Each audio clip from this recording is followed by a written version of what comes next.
Welcome to another Explainer. Today, we're going to peel back the layers of history to reconstruct the sensory and material reality of 18th century grooming. We so often look at the past through a lens of modern superiority, kind of treating our ancestors' habits as primitive myths or bizarre oddities. But today, we're going to treat the Georgian past as a living, breathing civilization. We're going to explore the daily lives, the physical constraints, and the fascinating logic of the people who actually inhabited it. So were our 18th century ancestors truly as filthy as we imagine? Let's dive right into this profoundly modern assumption that our Georgian predecessors lived these dirty, smelly lives. When we judge them by the standards of modern indoor plumbing and germ theory, well, it's pretty easy to picture them as unwashed and foul. But the truth, supported by rich historical and material evidence, actually paints a completely different picture. Section 1. The Myth of Filth. We begin our journey by totally dismantling this caricature of the stinking past. Far from avoiding water entirely, a typical 18th century gentleman or lady practiced a highly disciplined morning routine. Imagine stepping into a chilly Georgian bedchamber. Instead of turning on a hot shower, you'd stand at a wash basin. Using a rough linen cloth and soap, which was actually often heavily scented with rosewater, they would vigorously exfoliate their skin. This wasn't just a gentle splash. It was a targeted, friction-heavy morning and evening sponge bath designed to scrub away dead cells, dried sweat, and everyday grime from all those hard-to-reach places. By the time they were finished, they were remarkably clean and smelled wonderfully of floral botanicals. And this brilliantly illustrates the logical constraints of the era. We have to understand exactly why they chose this method. Fully immersing oneself in a tub, what they called plunge bathing, was a massive logistical undertaking. It meant hauling and heating gallons and gallons of water. More importantly, without flowing drains, it often meant sitting in stagnant water that quickly became dirty with your own grime. So the meticulous, targeted friction of a daily sponge bath with fresh water in a basin, that was a much cleaner, far more practical alternative for their everyday existence. Section 2. Evidence from the Earth. Now, we aren't just guessing about these daily regimens based on old diaries. Modern archaeology actually provides tangible proof pulled directly from the earth. Digs at George Washington's childhood home at Ferry Farm in Virginia yielded some incredibly specific grooming artifacts, anchoring our understanding in professional historical methodology. Archaeologists unearthed over 200 baked earthenware wig curlers, dating right between 1740 and 1780. And alongside these curlers, they found bone grooming combs, finely crafted bone hairbrushes, and even bone razor guards used to safely shave facial hair and scalps. So the absolutely crucial point here is that these bone tools and earthenware curlers prove grooming wasn't just a casual afterthought. It was a deliberate, intensive, and highly mechanized necessity of everyday existence in the Anglo-American world. The sheer volume of these artifacts tells us that presenting a refined physical appearance required what was essentially an industrial level of daily maintenance. Section 3. Plagues, Pests, and Perukes.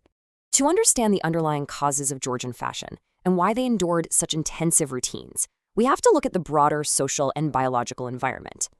To maintain their social status, wealthy gentlemen, and sometimes even their household staff, wore voluminous powdered wigs known as perukes. These elaborate headpieces were constructed from a variety of materials. While human hair was the gold standard, budget-conscious consumers might use horse, goat, or sheep hair. But the human hair trade had a pretty dark side. Many wearers were deeply anxious about the origins of their wigs, worrying they were constructed from the hair of criminals, the recently deceased, or even plague victims. But why wear a wig at all? Well, when we look at the historical context, it makes perfect, rational sense. Syphilis was rampant in Europe during this era, and its symptoms, which included severe hair loss and horrific scabs, could completely ruin a person's social standing. Simultaneously, highly contagious head lice were an absolute constant across all classes. So shaving one's head entirely and wearing a false piece that could be tossed into a pot of boiling water to instantly kill pests and sanitize it, that wasn't just a sartorial choice. It was a highly rational, defensive health decision against the biological threats of the day. Section 4. The Chemistry of Coiffure. Let us examine the rich sensory details of how these elaborate hairstyles were actually constructed.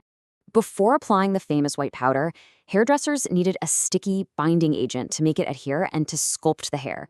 They relied on heavy pomatomes to create the stiff, gravity-defying curls that defined the era.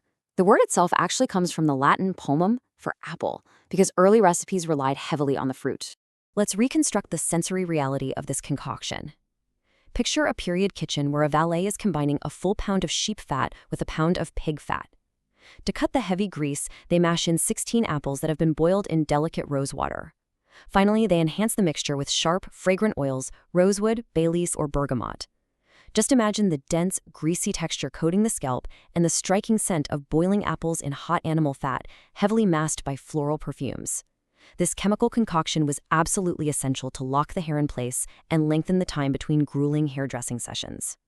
Once the hair was thickly coated in that fat, the powdering began. Wigs weren't just dusted, they were heavily caked.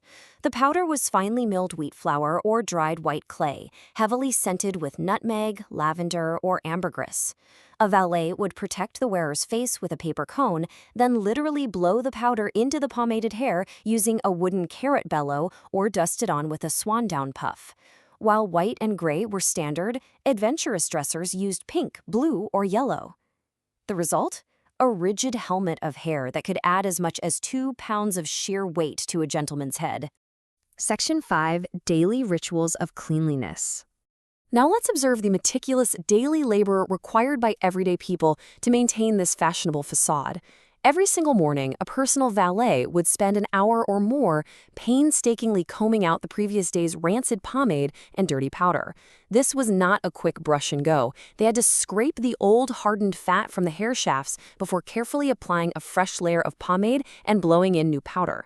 It was an arduous, mechanical process of renewal. And this brilliantly illustrates the era's intense social constraints. Consider George Washington. He notoriously hated wigs and opted to keep his own natural hair. Yet, the societal pressure to project the correct status was so immense that his natural hair was subjected to the exact same daily, hour-long pomading and powdering process just to mimic the fashionable wig silhouette. He even had to sleep in a hairnet to preserve the stiffened shape overnight.